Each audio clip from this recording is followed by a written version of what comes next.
Genetik ini insya Allah diturunkan bisa dari ibunya, bisa juga dari ayahnya. Genetik itu maksudnya genetik sejenis itu atau ya selama ini kan dokter nggak pernah nemuin kenapa ada LGBT kok bisa muncul dan terlahir. Kan nggak pernah ketemu dia. Assalamualaikum warahmatullahi wabarakatuh. Selamat datang di Saudara Beriman Channel. Jangan lupa like, share, dan subscribe. Saksikan video ini sampai selesai, semoga bisa meluruskan ketauhidan serta menambah keimanan dan ketakwaan kepada Allah Ta'ala. Bismillahirrahmanirrahim. Assalamualaikum warahmatullahi wabarakatuh. Waalaikumsalam warahmatullahi wabarakatuh. Amin ya rabbal alamin. Jadi memang yang melaknat mereka itu sebenarnya hanya Allah aja. Allah ya, Ustaz, ya. Jadi kita sebagai manusia itu kan ujian aja. Bagaimana kita mau melihat istilahnya. Jadi bagi orang-orang yang gay ini sebenarnya ada persoalan kejiwaan. Nah, orang gay ini ada beberapa yang orang gay itu sebenarnya dia nggak ingin dia seperti itu. Dia nggak ingin. Ada beberapa ya, tidak semua ya. Dia tidak ingin seperti itu. Tetapi karena memang ini sudah terlanjur, jiwanya itu seperti ada perempuannya. Ada kalau melihat laki-laki itu ada deknya di sini, dek. Di titik itulah dia akan terus seneng melihat laki-laki. Nah, bagi yang gay sebenarnya saya akan menceritakan ini ada beberapa hal kenapa orang itu bisa terjadi gay. Satu, karena dia itu mencoba-coba seperti gayanya wanita. Dia mencoba-coba aja, iseng karena lingkungannya ya para blendong itu tadi ya, sehingga dia mencoba untuk seneng dengan seperti itu. Makanya kalau kita itu ingin dekat kepada Allah Ta'ala, dekatlah diri kita kepada orang-orang yang soleh. Makanya kalau dia dekat dengan para belencong ini seperti ini, ya dia akan ngikutin pokoknya seperti itu. Kalau orang udah jiwanya terpengaruh dengan gay gitu, Ustaz, terus bermain berkumpul dengan orang-orang soleh, apakah jaminan untuk memagari nafsunya, Ustaz? Belum tentu sebenarnya. Belum tentu. Jadi gini, insya Allah yang selama ini saya amati dan saya pelajari dan alhamdulillah saya coba aplikasikan dalam kehidupan sehari-hari, bagi sedulur yang memang sudah agak begitu banyak yang memang seperti itu, alhamdulillah diberi oleh Allah Ta'ala kenormalan. Alhamdulillah. Ya, makanya di sini saya mau bercerita bagi orang-orang yang dia masih ada jiwa normalnya, walaupun dia keinginan lah, normal, keinginan menjadi orang normal. Saya akan memberikan gambaran, tapi di sini benar-benar keilmuan ya. Satu, dia mencoba mencontoh orang-orang yang seperti itu. Kemudian lihat orang ganteng itu mulai seneng megang-megang begini, ngerangkulnya dia ada hasrat. Pada saat dia itu ada hasrat, disitulah sebenarnya setan, kemudian dajjal dan jin itu sebenarnya sudah masuk. Insya Allah itu seperti itu. Kalau ada hasrat, nanti dia akan ketemu orang itu, mulai ada hasrat lagi. Nah, ini menumpuk nafsu itu, sehingga hasrat itu hanya masuk, jin itu hanya masuk, dajjal itu hanya masuk, setan itu hanya masuk. Titiknya adalah pada saat mata, pendengaran, pikiran itu ketemu dengan si laki-laki itu, masuk saja, sehingga dia hanya senang pada saat itu dengan laki-laki itu. Nah, kalau sudah dengan laki-laki itu kemudian gagal ini ya, dia lihat laki-laki lain sama, karena sudah ada dajjal di dalam pikirannya, sudah ada dajjal dalam jantung, hati, dan juga di organ kelakiannya. Itu sudah dikuasai. Dan ini sulit, walaupun dia itu dekat dengan orang soleh, dia akan sulit karena di sini ada makhluk Allah Ta'ala. Seperti kalau umpamanya kalau dia kesurupan ngamuk, sulit dikerjain. Nah, di sini saya bilang ini sulit. Jadi kayaknya di dunia ini belum ada, di dunia ya, dengan tipe-tipe begitu, kalau nggak kembali ke jalan Allah itu belum ada yang menemukan. Itu orang barat kayak mau disisipi pakai chip di otaknya nggak bisa. ini kejiwaan. Satu itu ya. Yang kedua adalah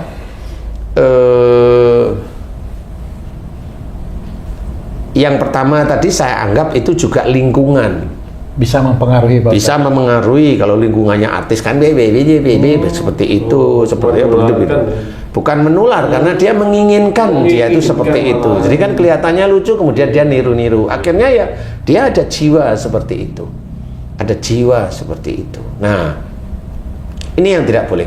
Kemudian yang berikutnya adalah, nah ini dari genetik.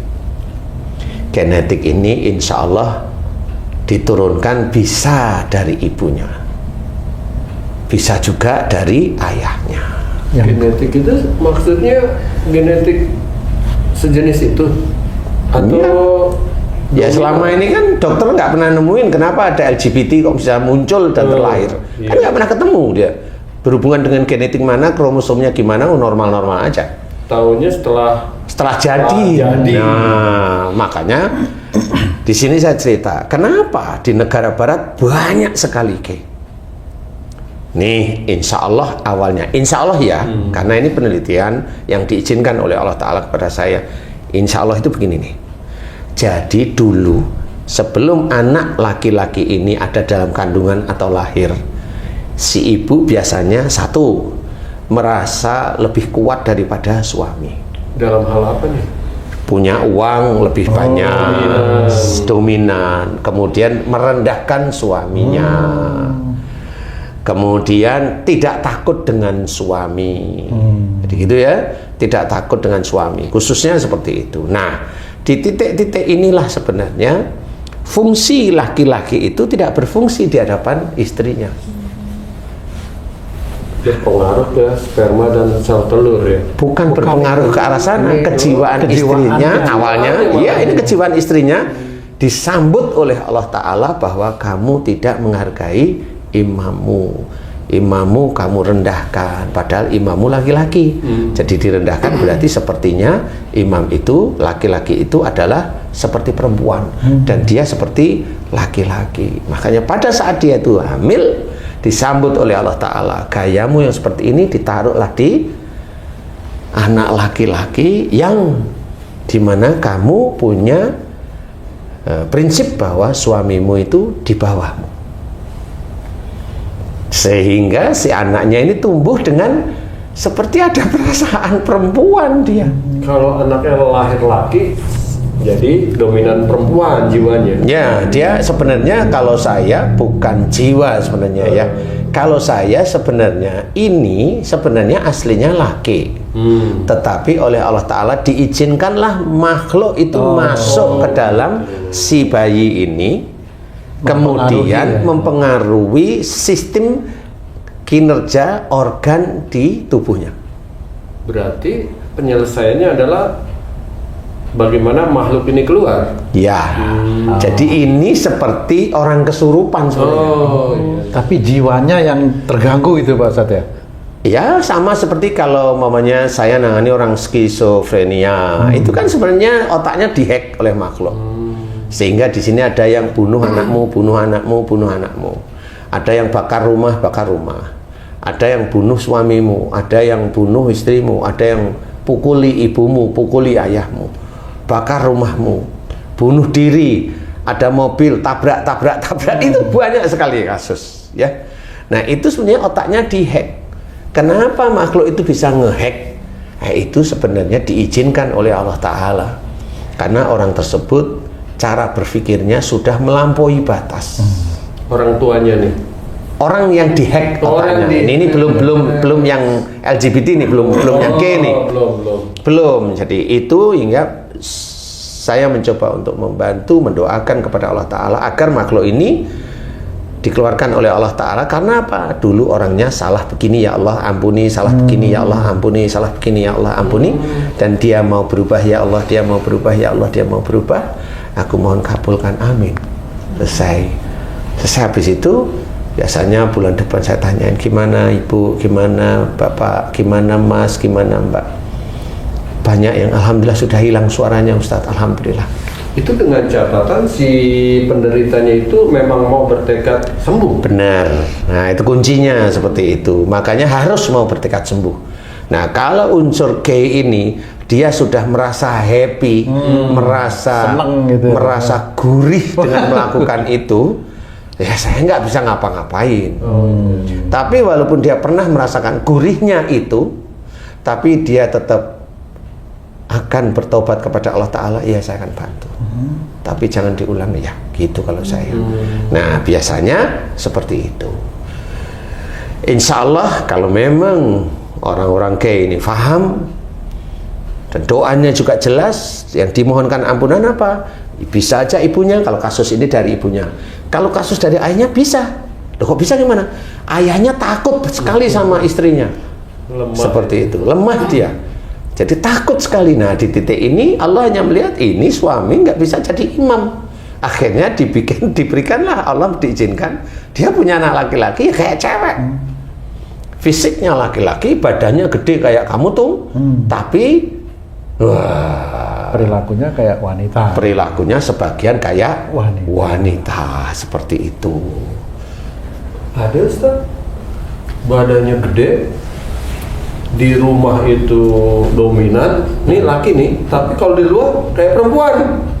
Nah, ya itu. Nah, ya itu Gitu. bisa. Di rumah dominan, istrinya kalah. Dominan itu karena apa? Karena dia menyembunyikan aslinya yang memang perempuan. Jangan istrinya nggak tahu ya. Bisa, karena dia kan nggak ingin ketahuan dia. Mana ada pencuri itu ngaku di depan kantor polisi, Pak saya pencuri, kan nggak ya, garang juga lah. Kan itu ya. Makanya disembunyikan itu. Iya seperti itu. Nah, di titik itu dia hanya menyembunyikan sifat aslinya. Nah, dia kalau di rumah ya pusing dia pasti. Karena dia nggak jujur dia, nggak jujur, pusing. Bisa aja muring-muring di rumah, sering muring-muring sama istri nggak? Hal lain. Hal lain. Kamu sering muring-muring sama istri nggak? Sering. Nah, karena kalau itu tadi di rumah itu pusing. Kalau di luar enggak. Happy. Kalau orang-orang yang gay itu apa mereka tahu kalau itu memang bukan dirinya itu, Pak Ustadz ya? Nah, itu kan orang yang mulai sadar. Iya. Tapi kalau dia sudah bilang gurih gitu kan nggak ngerti. Mencari kepuasan di situ kan ya. nggak bisa di ini. Tapi kalau memang dia paham hari ini, mudah-mudahan kalau orang-orang yang memang diberi daya oleh Allah Ta'ala, inilah salah satunya. Doakan orang tua yang mana nih? Ya ibu, ya ayah yang menurunkan karakter dia yang seperti itu dari mana? Dilihat aja nanti. Oh iya ya, ibuku sering tidak menghormati ayahku. Nah, berarti di ibunya. Artinya si anak ini mendoakan. Nah, mendoakan ibunya, bisa mau dilihat. Kayaknya ayahku memang kayaknya penakut sekali sama ibuku. Di ini nggak mau, ini nurut-nurut kayak bukan laki-laki. Nah, didoakan ayahnya. Kalau memang dulu ayahnya itu tidak seperti imam pada umumnya, ampuni ya Allah, ampuni ya Allah. Jadikan ayahku soleh, jadikan ayahku soleh. Kalau itu dari ibunya yang sering rendahin suaminya, ya seperti itu. Atau ada lagi. Jadi, apa namanya? Ibunya tahu dia kepingin punya anak perempuan, kemudian hamil. Kemudian dia itu tahu anak laki-laki, dia di luar ngomongnya begini, aku tuh pengennya sebenarnya anak perempuan, nggak pengen anak laki-laki. Itu ngomong dalam kandungan. Nah, itu sumpah namanya. Bisa juga itu. Bisa, dan beberapa kali saya nangani ya seperti itu salah satunya. Jadi Jiwanya perempuan. akhirnya dititipkanlah oleh Allah Ta'ala jiwa di luar laki-laki, yaitu perempuan yang dominan, karena ibunya ngomong sebenarnya saya nggak ingin anak laki-laki, saya inginnya perempuan. Padahal dia sudah tahu dia laki-laki. Jadilah anak laki-laki yang jiwanya perempuan, seperti itu. Jadi dia pengen anak perempuan, sudah lahir pun dipakein rok kecil-kecil, lucu. Dia bilang lucu, tapi apa yang dikerjakan si ibu ini menjadikan kesalahan di dalam syariat agama Islam, sehingga itu tetap menjadikan dosa di hadapan Allah Ta'ala, dan si anaknya ini nanti ya seperti itu. Makanya ini harus kita pisah istilahnya. Kalau istilahnya ini benang ruwet, harus pelan-pelan kita udari, kita apa namanya, kita benahi, bukan dibenahi, kita cari solusinya dari yang ruwet. Tapi insya Allah ini mudah-mudahan bisa menjadikan gambaran. Dan dalam berdoa tidak bisa sekali dua kali. Harus serius, iman itu harus kuat. Dredeg yang jika melihat laki-laki itu deg deg deg deg deg, saya bilang itu dajjal. Dajjal yang mengajak untuk senang dengan laki-laki itu dengan deg deg deg deg deg. Nah, merasa orang normal dikira dia jatuh cinta. Padahal dia tuh diajak aja sama dajjal yang ada di dadanya. Insya Allah seperti itu. Karena sudah banyak juga yang diizinkan oleh Allah Ta'ala normal, maka saya bisa cerita. Memang kita tidak usah melaknat, tapi cari jalan keluar. Ya, mudah-mudahan ini manfaat bagi sedulur yang lain. Wallahu a'lam.